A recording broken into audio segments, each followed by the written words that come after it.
everyone, welcome to my YouTube channel and welcome to another video. As promised, we are here with all the details that you need to know if you are planning a trip to Maldives. So if you are interested, then please keep on watching. Okay, so let's start with the best season to visit. I think the best season would be the winter months from November to April. That's when the weather is kind of pleasant and it won't rain too much. So I think that would be the best time to visit. Next up, what is an ideal booking window? We booked around 6 months in advance to our actual trip, but I think anywhere between like 3 to 4 months is good enough. Keep checking their websites on like when there are like good deals and target your booking accordingly. So how much did it cost us? So it was about, I think, $5,000 to $6,000 total, including the accommodation, the activities and the flights. But I think it can be a lot cheaper or a little bit even more expensive depending on the season you visit in. Also to note that if you are visiting on the 24th of December or the 31st of December, then you have to pay additional $450 per person for each of the days that you are there. So let's discuss about the flights and the travel. We took off from Pune and we had a layover in Bangalore. So in Bangalore also we had to change terminals from domestic to international, and from Bangalore we had then a flight to Malé. Right, and we had a connecting flight, but I would highly recommend if you find a direct flight from your source city to Malé, please opt for that, even if it costs a little bit extra, just because the entire journey is just so long that you're just exhausted by the time you reach the island. So once you get off your flight at the Malé airport, you then basically take a bus to a seaplane airport, which is about a 20-minute bus ride. From there, you board the seaplane, and it can be a bit nauseating if you are seasick, if you are prone to seasickness. The seaplane journey is about 45 minutes from where you land right in the middle of the ocean, and then you board another motorboat. And then from the motorboat, that motorboat takes you to the actual resort. Also, this depends on which island you choose. So if you're choosing an island which is near to Malé, then you wouldn't have to necessarily take the seaplane. But our island was a little further away from Malé, so we had to go through like these modes of transport as well.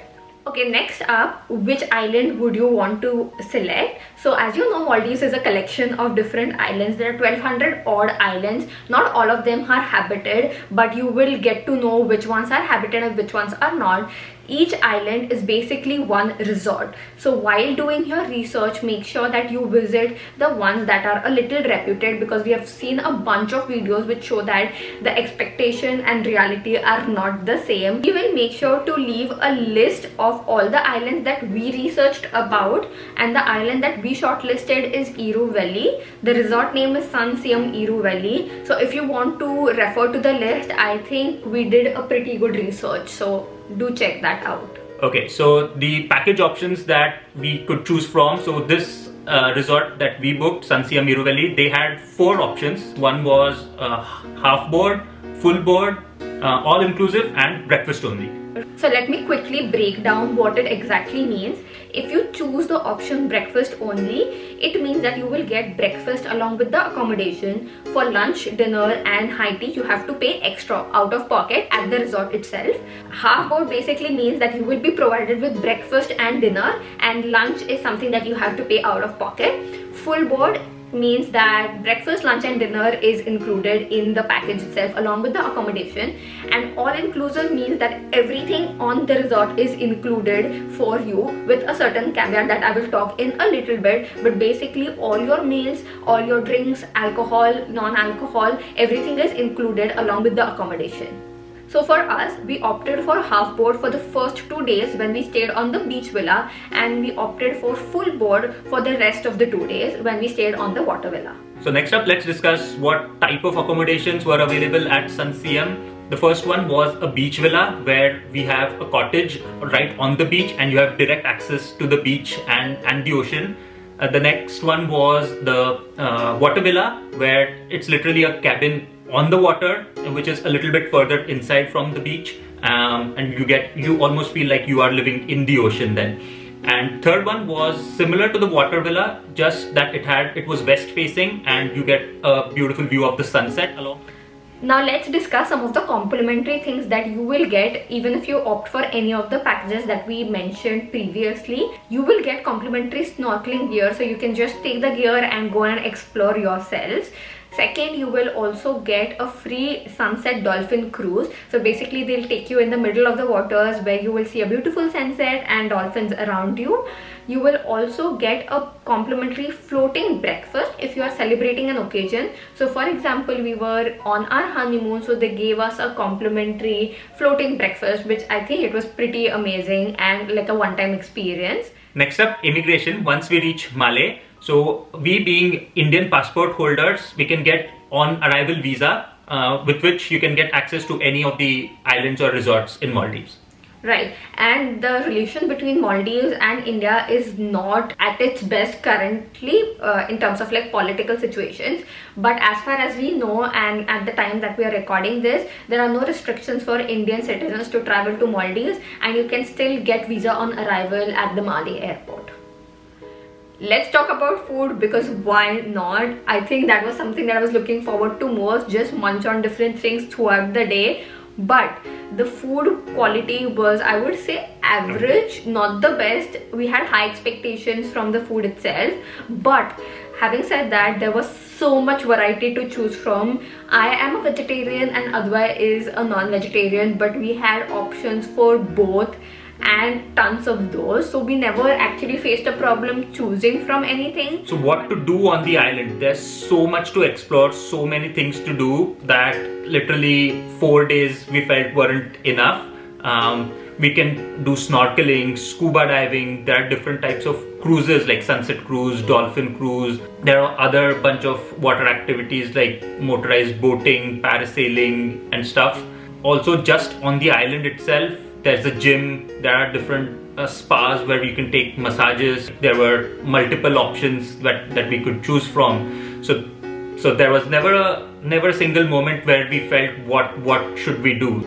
The entire property was like so serene. You could relax, chill a little bit, as well as do a lot of things. So you could choose where you want to lie between the two spectrums.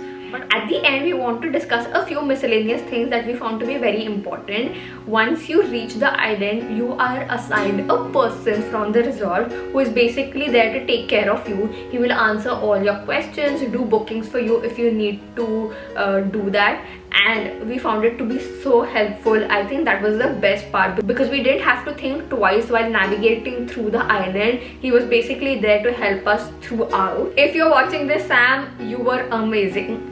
Also, there is a health and wellness center on the island itself. It was very helpful for the both of us because I felt sick and needed some medical guidance. So we were immediately able to contact them and we were able to go and show it to the doctor.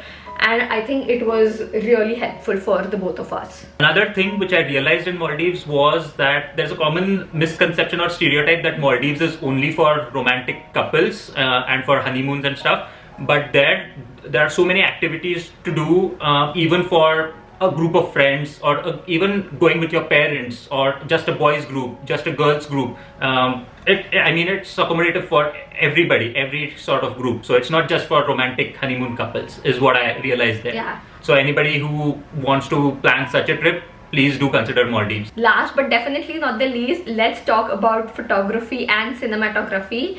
We were able to hire a photographer on the island itself for us.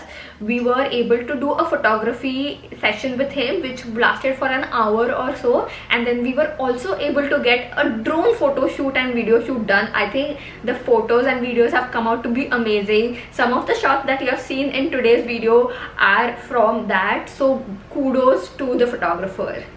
And I felt the best part was he gave recommendations about poses, about different locations on the island where we look good, different backgrounds, because they know the island so well, obviously better than us. And so I think that was very helpful. All in all, we had a great time and we would highly recommend traveling to Maldives, especially Siyam, Veli. What do you think? I think we should make a deal of visiting there once every 2-3 years.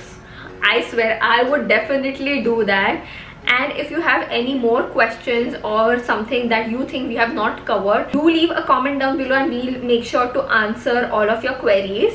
If you like this video, don't forget to like, share, subscribe to my channel below, follow me on my Instagram, and I shall see you very soon in my next video.